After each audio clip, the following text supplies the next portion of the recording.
तो भैया अगर आप अलीबाग घूमने जाने के लिए सोच रहे हो तो चलो आज मैं आप सबको बता ही देता हूँ कि अलीबाग जाने और आने में कितना खर्च होने वाला है। तो गेटवे ऑफ इंडिया से आपको एसी पीएनपी बोर्ड का पड़ेगा 250 रुपया, जो आपको मुंबई से दूर समुद्र की सैर कराते हुए आपको ले जाकर छोड़ेगी मांडवा। उसके बाद वहाँ से पीएनपी का फ्री बस आपको ले जाकर छोड़ेगा अलीबाग। वहाँ से आप रिक्शे वाले को 20 रुपया देकर भी जा सकते हो या फिर पैदल भी जा सकते हो। आप 10 मिनट में चलकर पहुँच जाओगे और जैसे ही आप अलीबाग बीच पर पहुँचोगे आपको अलग अलग शहर और अलग अलग स्टेट से आए हुए हजारों लोग और बहुत सारी राइड्स भी आपको देखने को मिलेगी, जैसे की ATV ride, camel ride, horse ride वगैरह वगैरह। और इन सबका कॉस्ट है पर पर्सन 100 रुपीज। तो अगर आप यहीं से वापस जा रहे हो तो गेटवे ऑफ इंडिया से अलीबाग जाने और आने में आपका सिर्फ 540 रुपया खर्च होगा। बाकी राइड्स और खाने पीने का आप अपने हिसाब से जोड़ लो। Bye bye. तो भैया आज हमने अलीबाग के एक ऐसे ऐतिहासिक किले को एक्सप्लोर किया है जिस किले का निर्माण तो छत्रपति शिवाजी महाराज जी के शासन काल में शुरू हुआ था, मगर बनकर तैयार हुआ था छत्रपति संभाजी महाराज जी के शासन काल में। उसके बाद जब स्वर्गीय श्री कान्होजी आंग्रे जो मराठा साम्राज्य के नौसेना के सर्वप्रथम सेना नायक के हवाले था ये किला, तब 17 नवंबर 1721 में 6000 पोर्चुगीज और अंग्रेजी सेना मिलकर इस किले पर हमला किए थे, मगर बदले में उन्हें हार का सामना करना पड़ा था। जी हाँ गाइस, मैं बात कर रहा हूँ कुलाबा फोर्ट की, जिसे अलीबाग फोर्ट के नाम से भी जाना जाता है। पर किला चारों तरफ से पानी से घिरा हुआ है, जिसके कारण आपको अलीबाग बीच से नाव में बैठकर जाना पड़ेगा, जिसका रिटर्न फेरी का चार्ज है 200 रुपया पर पर्सन। Bye bye.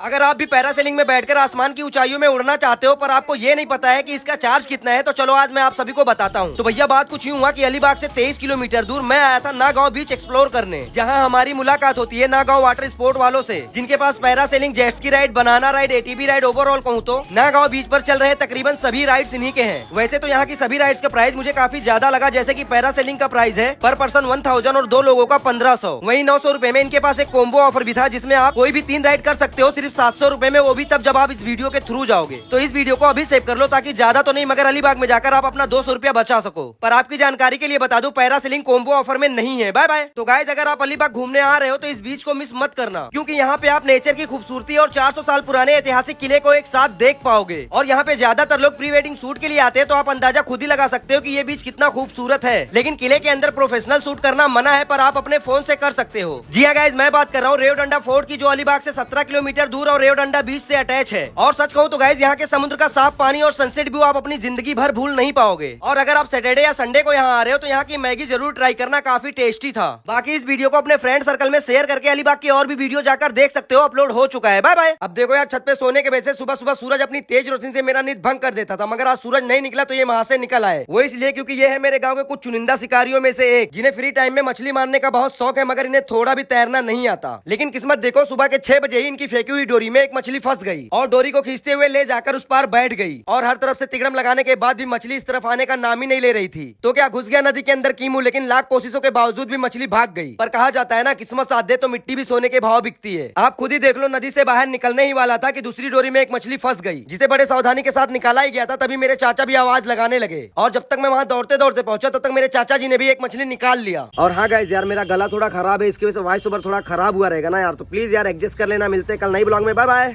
आज मैं जा रहा हूँ भगवान शिव जी का एक ऐसा प्राचीन मंदिर का दर्शन करने जिसे 11वीं शताब्दी में पांडवों द्वारा बनवाया गया था। और ये भी कहा जाता है कि इस मंदिर की तरह पूरे विश्व में दूसरी और कोई भी मंदिर नहीं है। तो गाइज अगर आप भी शिव जी के भक्त हो तो दर्शन करने से पहले कमेंट में अपने नाम की अर्जी डाल दो, ताकि मेरी तरह आपका भी दर्शन सफल हो जाए। कमेंट कर दिया तो चलो चलते हैं। ये लो, मैंने यहाँ से पकड़ा लोकल ट्रेन और पहुंच गया अंबरनाथ। अंबरनाथ में पहुंचकर मैंने 20 रुपए वाला शेयरिंग रिक्शा किया और फाइनली गाइज मैं पहुंच गया अम्बरेश्वर महादेव प्राचीन मंदिर। और गाइज आप मंदिर की खूबसूरती का अंदाजा दीवारों पे बनी सारी देवी देवताओं की प्रतिमाओं से लगा सकते हो। और गाइस यार, ये खूबसूरती देखने के बाद मैं जब अंदर गया तो पता चला कि जहाँ शिवलिंग है उसके ऊपर छती नहीं है, जो कि अपने आप में ही एक रहस्य है। वैसे और भी बहुत सारी खूबियां हैं इस मंदिर की, लेकिन यार उसे 1 मिनट के अंदर बताना नामुमकिन है। तो चलो गाइस यार, भोलेनाथ के नाम पे आज का ब्लॉग करते खत्म। मिलते कल एक नई ब्लॉग में। बाय।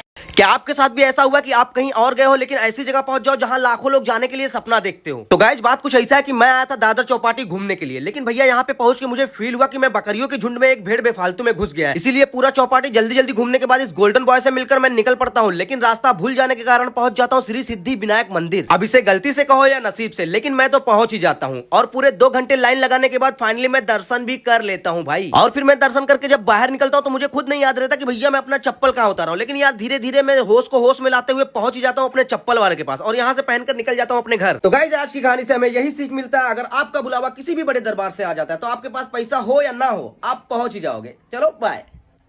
क्या आपको पता है सिर्फ 20 रुपए में आप अर्जेंटीनी ब्लैक एंड व्हाइट टेगो और इगुआना को एकदम पास से देख सकते हो। और इतना ही नहीं, यहाँ पे आपको टाइगर कैट व्हाइट स्नैक के साथ साथ एक छोटा सा एक्वेरियम भी देखने को मिलेगा। और इसी एक्वेरियम के अंदर एक मछली ऐसी भी है जो हूबहू मगरमच्छ की तरह दिखेगी आपको। लेकिन अगर आप मेरी तरह इन जानवरों से इंटरेक्ट करना चाहते हो तो उसके लिए आपको अलग से 100 रुपीज पे करना पड़ेगा। पर भैया आपको सिर्फ देखना है या फोटो खींचना है तो 20 रुपए की एंट्री फीस ही काफी है। जी हाँ गाइस, मैं बात कर रहा हूँ मरीन एक्वा जू की, जहाँ आने के लिए बहुत सारे रास्ते हैं। पर अगर आप दादर से सीधा छत्रपति शिवाजी मैदान में आकर छत्रपति शिवाजी महाराज जी की ये वाली स्टैचू ढूंढ लेते हो तो इससे आसान रास्ता और कोई हो ही नहीं सकता, क्योंकि इसी स्टैचू के ठीक पीछे आपको ये वाला जू दिख जाएगा। बाकी कुछ डाउट है तो आप मुझे डीएम करके पूछ सकते हो। Bye bye.